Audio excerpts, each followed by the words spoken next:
నేను government form చేస్తా, నేను ఇయ్య పర్మిషన్ ఎందుకు? 113 ఉన్నాయి కదా, నువ్వు గవర్నమెంట్ ఫామ్ చేయాలంటే 118 ఉండాలి కదా. తూచ్ భారతీయ జనతా పార్టీ గవర్నర్లను పెట్టి రాజకీయాలు నడుపుతుందని తమిళనాడులో ఎవరు మాట్లాడుతారు?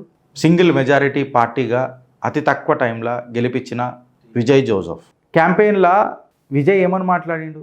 నేను అవినీతి రహిత పాలన ఇస్తా, యాంటీ కరప్షన్కి అగేన్స్ట్ ఉంటా అని చెప్పి విజయ్ ఇంకోటి ఏమని మాట్లాడిండు? యాంటీ ద్రవిడియన్ కార్టల్ ఏదైతే ఉంది చూడు, వాళ్ళని పాతాళానికి దొక్కుతా అని చెప్పి మాట్లాడిండు. అన్నడా లేదు?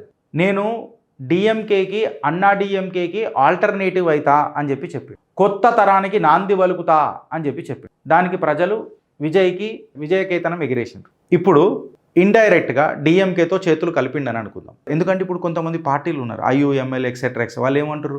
స్టాలిన్తో మేము మాట్లాడతాం, స్టాలిన్ ఒప్పుకున్నాడు అని అంటే మేము మద్దతు తెలుపుతాం అని అంటే ఇండైరెక్ట్గా రాజకీయం అంతా ఎవరి చేతులు ఉన్నది?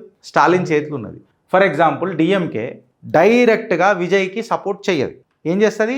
వెనుకకి ఏం చేస్తుంది? విజయ్కి ఏమొస్తుంది అని అంటే విజయ్కి డిపెండ్ అవుతున్న అస్త్రం వస్తుంది. ఈడు డిపెండేరా ఆయన, లేకపోతే ఈడు ఇండిపెండెంట్ కాదు అని చెప్పొకటి వస్తుంది. ప్లస్ ఏదైతే ఆయన ఐడియాలజీ పెట్టుకొని వచ్చిండు చూడు ఎవరు? విజయ్, అది కాంప్రమైజ్ అయిపోతుంది. అంటే ఏదైతే యాంటీ సిస్టమ్ ఇమేజ్ తయారు చేసుకొని వచ్చి నేను ప్రజల ముంగడికి వచ్చినాను అంటాడు చూడు, అది ఏమవుతుంది?